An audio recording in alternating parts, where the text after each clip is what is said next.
think I broke my microphone. You know, we have our 4 pillars of renewal. We belong together, we journey together, we celebrate together, and we witness together. And in that spirit, on this Father's Day, as we did on Mother's Day, invited some of our fathers to reflect with us a little bit on their vocation. So I'd like to invite Tom Seeberg to come forward and offer some words of reflection. Thank you.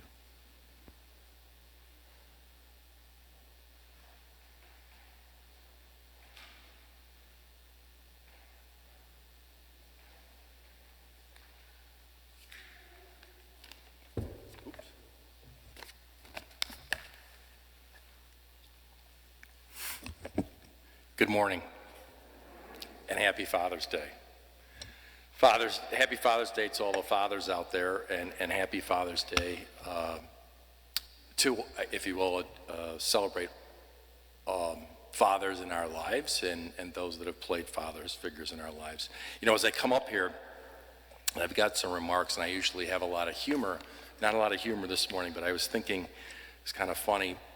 One of the great things that happens as a parent is when your wisdom gets transferred to your kids, when it becomes wisdom to them. And one thing I've learned about wisdom is, as parents, you can sort of preach your wisdom, but it doesn't become wisdom to others until they go through and experience themselves. And so as I sit here and look at my notes, I remember my son Mark being asked to do a reading at one of his cousin's weddings. And I suggested to him, because I'm a contingency planner, well, that's not what I do for a living, but I'm just saying I think through what's going to happen. My kids are always looked at Northbrook days, and I'd be on there going, you know, we're one rusty cotter pin away from that thing flying off into space.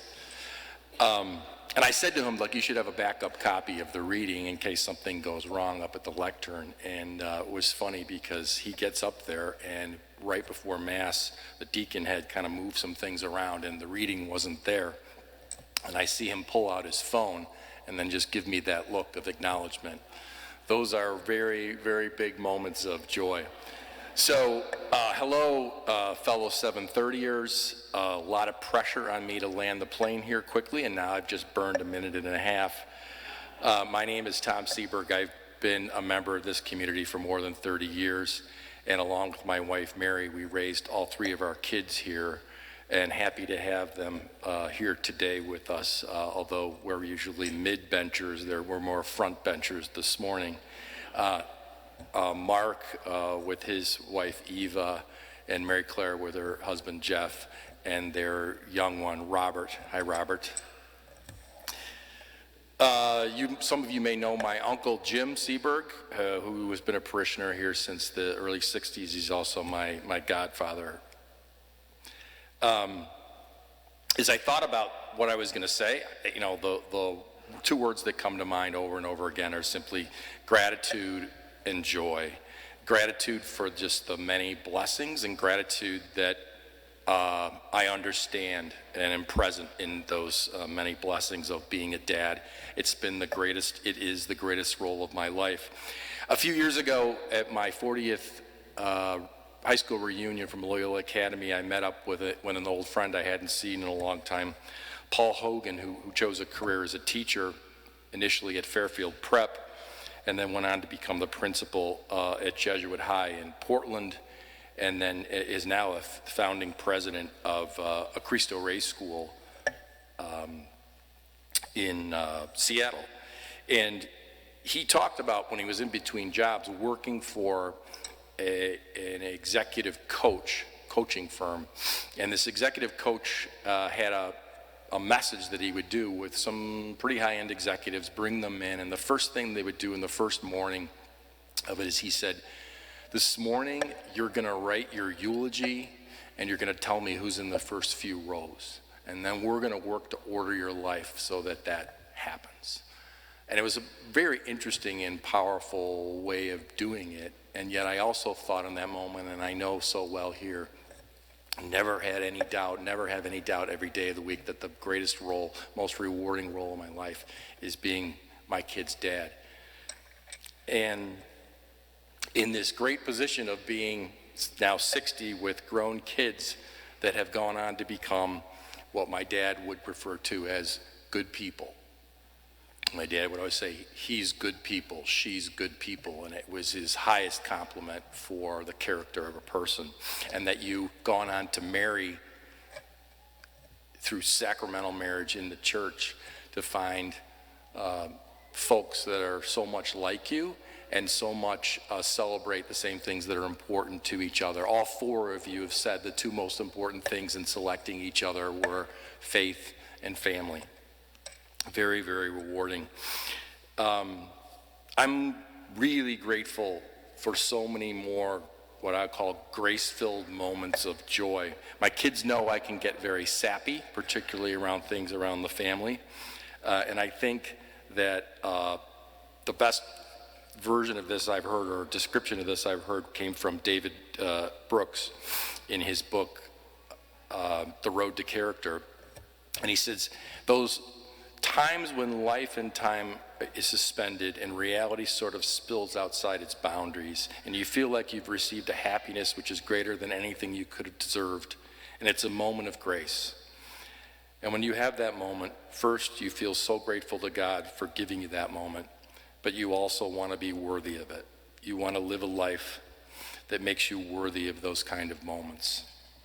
I'm so grateful, again, with a sort of view of wisdom and grown kids, to have so many of those moments. And so to my kids, you know, when you see me more teary around Mary Claire walking you down the aisle and Mark being your best man at your wedding, all of those 60 years and all those 30 years of being a parent all kind of are in this beautiful, rich stew that gets its hearty flavor just from all those bumps and bruises and good times and bad times, and it's just, again, so rewarding. I'm really grateful to have had really great parents, a great father and great mother, who more than anything modeled their faith in action. They were doers, and though words were important and powerful, they were very much about love and modeling being shown in deeds. They were about acting, about keep moving. Our faith certainly calls us to discern, to figure out, but ultimately calls us to action.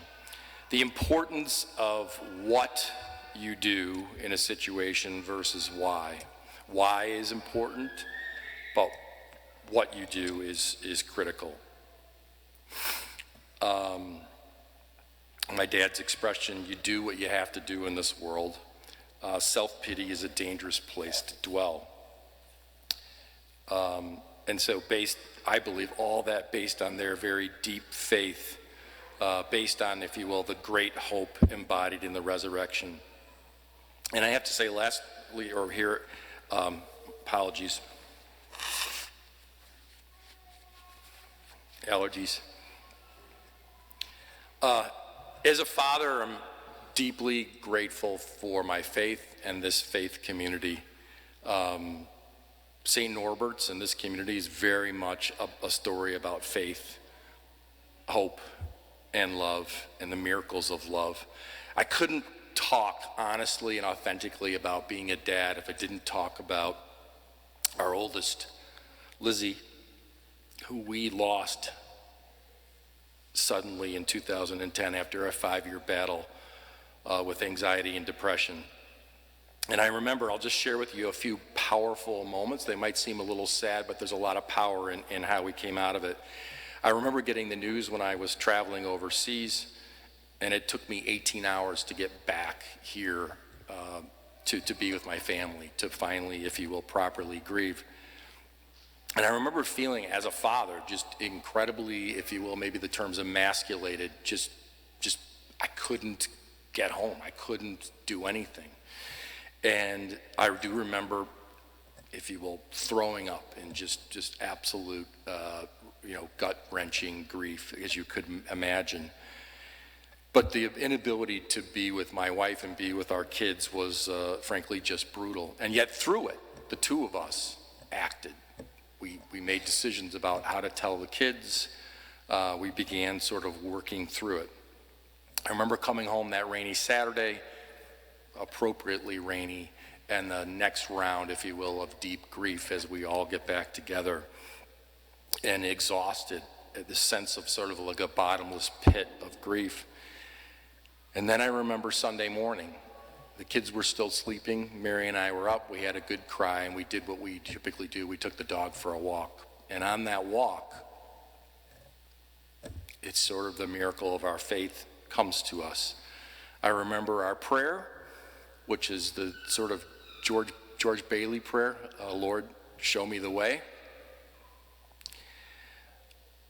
And I remember the moment of saying to each other, this needs to be our finest hour.